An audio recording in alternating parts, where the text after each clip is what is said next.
Welcome once again in Rashmi Gupta Maths classes. Today I am going to explain exercise 3.4 of class 8.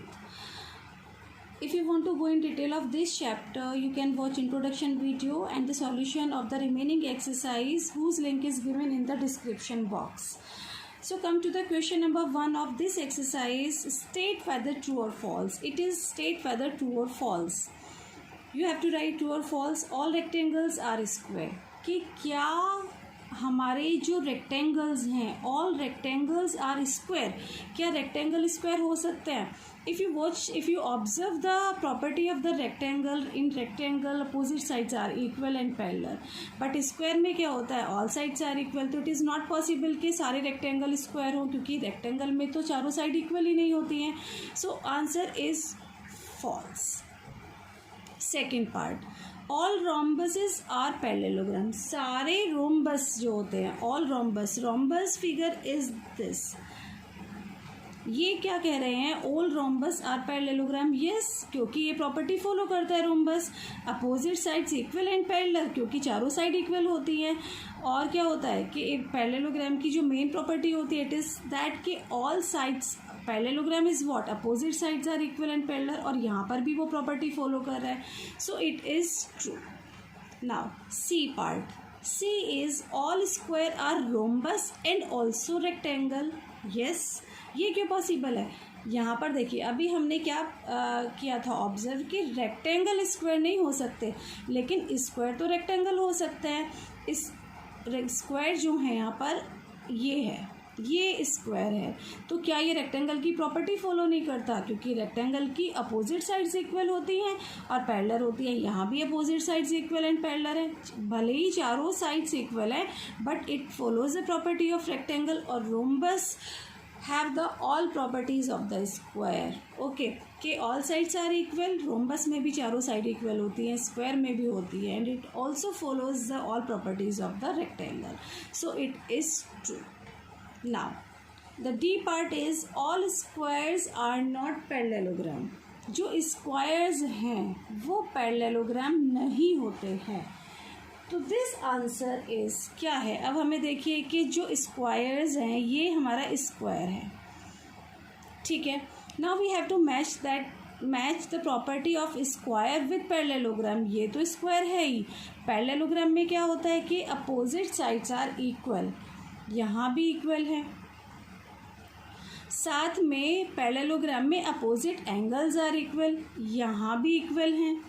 तो that means, और word है यहाँ पे not, तो that means it is false, क्योंकि सब जगह तो वो प्रॉपर्टी फॉलो कर रहा है. Now all kites are rhombus. E part, all kites are rhombus. ये देखिए, काइट में क्या होता है? काइट में टू एडजेसेंट साइड, जो ऊपर की दो साइड इक्वल होती हैं और नीचे की दो साइड इक्वल होती हैं. रोम्बस में ऑल साइड्स इक्वल होती हैं, चारों ही साइड इक्वल होती हैं. तो that is, it is false, क्योंकि यहाँ पर ये प्रॉपर्टी फॉलो नहीं कर रहा है, तो it is false. Now all rhombus are kites. All rhombus are kites हो सकता है, क्योंकि रोम्बस और काइट, ठीक है, दोनों रोम्बस में देखिए क्या होता है. ये रोम्बस है और ये काइट है, ठीक है. अब रोम्बस में फोर साइड्स आर इक्वल. यहाँ पर क्या है? काइट वो इसलिए हो सकता है क्योंकि ये दोनों इक्वल हैं और ये भी इक्वल हैं, तो ये यहाँ पर पहुँच सकता है. तो it is true. Okay, now G part. All parallelograms are trapezium. कि जितने भी पैरेललोग्राम्स होते हैं, जितने भी पैरेललोग्राम हैं like that it are trapezium. ये ट्रेपेजियम भी होते हैं, तो ट्रेपेजियम होता है ये. अब ऑल पैरेललोग्राम ट्रेपेजियम कैसे होते हैं? कि जब हमारे पैरेललोग्राम की प्रॉपर्टी क्या होती है? Opposite sides are equal and parallel. तो यहाँ पर ये इक्वल एंड पैरेलल होते हैं, लेकिन यहाँ पर एक ही साइड हमारा एक पैरेलल होता है और these are non parallel sides होती हैं. तो ये पैरेललोग्राम्स जो हैं वो ट्रेपेजियम नहीं हो सकते हैं. So it is false. And H is all square are trapezium, जितने भी स्क्वायर होते हैं वो ट्रेपेजियम होते हैं। तो ट्रेपेजियम हो सकते हैं क्योंकि स्क्वायर में क्या होता है कि जैसे हमने ये देखो ये स्क्वायर है, ठीक है, और ये ट्रेपेजियम है। तो यहाँ पर क्या है, ये पैरेलल साइड्स है तो ये भी पैरेलल साइड्स है, ये नॉन पैरेलल साइड्स है, ठीक है। लेकिन इफ़ ये कन्वर्ट दिस, ये ऐसे तो हो सकता है ना, ट्रेपेजियम तो हो सकता है, all squares are trapezium, so it is true. Now come to the question number 2 here, identify all the quadrilateral that have, हमें क्वाड्रिलेटरल को आइडेंटिफाई करना है with their property. 4 sides of equal length, किस figure की चारों side equal होती हैं? 2 ही ऐसी फिगर होती है, square and rhombus, whose 4 sides are equal. 4 right angles, right angles किस में हो सकते हैं? स्क्वायर में भी राइट एंगल्स होते हैं, रेक्टेंगल में होते हैं, ठीक है। बस ये हमारा क्वेश्चन हो गया। Now come to the question number 3 here, explain how a square is a quadrilateral, कि एक्सप्लेन करिए कि एक स्क्वायर जो है वो क्वाड्रिलेटरल क्यों है। Square has 4 side and quadrilateral it also has 4 side, तो इट हैज़ 4 साइड, इसलिए ये क्वाड्रिलेटरल है। पैरेललोग्राम क्यों है? क्योंकि opposite sides are equal and parallel, क्योंकि opposite sides equal and parallel होती हैं। और रोम्बस क्यों है? बिकॉज रोम्बस की भी ऑल साइड्स आर इक्वल होती है। स्क्वायर को रोम्बस बोल सकते हैं, क्यों है वो, कब कंडीशन में होगा, हाउ अ स्क्वायर इज, एक स्क्वायर रोम्बस कैसे है, क्योंकि उसकी ऑल साइड्स इक्वल हैं। A rectangle, all angles of 90 degree, सारे एंगल 90 डिग्री है, तो वो उस कंडीशन में रेक्टेंगल भी बोल सकते हैं उसको। Now come to the question number 4, name the quadrilateral whose diagonal bisect each other. इसके लिए देखिए you have to learn the properties of the quadrilateral, आपको क्वाड्रिलेटरल की प्रॉपर्टीज़ को लर्न करना ही होगा, समझना होगा। तो अभी हम क्या करते हैं, बाइसेक्ट करते हैं। डायगोनल का मतलब होता है कि जैसे मान लिया ये स्क्वायर है तो कौन सी फिगर के डायगोनल्स जो हैं वो बाइसेक्ट करते हैं, मतलब एक दूसरे को इक्वल पार्ट्स में डिवाइड करते हैं। तो ऐसी हमारी फिगर्स होती हैं, स्क्वायर के रेक्टेंगल बाइसेक्ट करते हैं, रेक्टेंगल के भी डायगोनल्स बाइसेक्ट करते हैं, साथ में रोम्बस एंड पैरेललोग्राम के डायगोनल्स भी बाइसेक्ट करते हैं एक दूसरे को। Second part, are perpendicular bisectors of each other, means bisect तो करते ही करते हैं, 2 इक्वल पार्ट्स में तो करते ही हैं, साथ में 90 डिग्री का एंगल भी बनाते हैं, परपेंडिकुलर भी होते हैं। तो कौन सी फिगर में होते हैं हमारे ऐसे, पैरेललोग्राम में and square, okay. Are equal किस में होते हैं, square and rectangle, okay.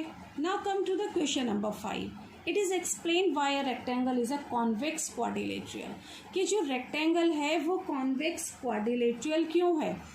Quadrilateral तो है rectangle because it has 4 sides, quadrilateral की साइड्स 4 साइड्स होती है, any 4 sided figure is called the quadrilateral, rectangle में भी होता है। अब बात आती है कॉन्वेक्स क्यों है। कॉन्वेक्स का मतलब होता है, convex means all diagonals are inside of the figure, कि जितने भी उसके डायगोनल हैं वो फिगर के अंदर ही हैं। जैसे ये रेक्टेंगल है तो दोनों diagonals, both diagonals are inner in the figure. अब हम बात करते हैं, लेट मैं ये फिगर ड्रॉ करती हूँ, इट इज़ कॉनकेव। यहाँ पर क्या है, डायगोनल्स इस पॉइंट को जब हम ज्वाइन करते हैं, ये जो डायगोनल है ये फिगर के बाहर है, it is outside of the figure, so it is called the concave. That is the difference between the convex and concave. Now question number 6 is here, 6 is ABC is a right angle. ABC is a right angle triangle and O is the midpoint of the side opposite to the right angle. Means जो ये right angle है इसके opposite वाली sign जो side है, क्या बोल रहे हैं, इज अ मिड पॉइंट, ये इसका मिड पॉइंट है। इसका मतलब क्या है कि this part and this part are equal. Now explain why O is the equidistance from A B and C. हमें ये बताना है कि ये जो O है why it is equidistance, के ये और ये इक्वल क्यों है। देखिए अब इस फिगर में खुद से ही इन्होंने एक्सटेंड किया हुआ है। अब एक्सटेंड करके हमको क्या फिगर मिलती है कि by extending the sides we get a figure ABCD which is a rectangle। ये क्या है, ये एक रेक्टेंगल हमको मिल गया है। And now we know the property of rectangle. Rectangle की प्रॉपर्टी क्या होती है कि जो डायगोनल्स हैं वो बाइसेक्ट करते हैं, बाइसेक्ट ईच अदर करते हैं।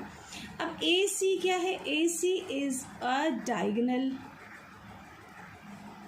That is AO is equal to OC, क्योंकि डायगोनल है और ये बाइसेक्ट करता है। Same as BD is also a diagonal, that means OB is equal to OD। हमारा क्या हो रहा है, OB भी OD के इक्वल हो रहा है। अब प्रॉब्लम कहाँ आती है, प्रॉब्लम इसलिए आ रही है कि हमको ये बताना है कि ये जो है OB ये इसके इक्वल क्यों है। देखिए अब क्या है कि वी नो दैट कि both diagonals are equal, AC is equal to BD। हमें ये भी पता है कि जो डायगोनल्स हैं वो दोनों इक्वल हैं। इफ़ आई डिवाइड इट, यदि मैं AC को हम क्या लिख सकते हैं, इस AC को I can write AO plus OC और BD को I can write BO plus OD। अब AC और OD क्या है, दोनों इक्वल हैं, ठीक है, मीन्स 2AO हो गया क्योंकि AC और OC तो इक्वल है। सेम एज 2B हो गया, 2 से 2 कैंसिल हो गया, मीन्स AO और BO भी इक्वल है। तो यहाँ से हमें ये कंडीशन भी मिल गई, जब AO OB के इक्वल है तो ये भी इक्वल होगा। तो मीन्स फाइनली हमें क्या पता चला कि that is AO is equal to OC is equal to OB। तो इस तरीके से we can solve all the question.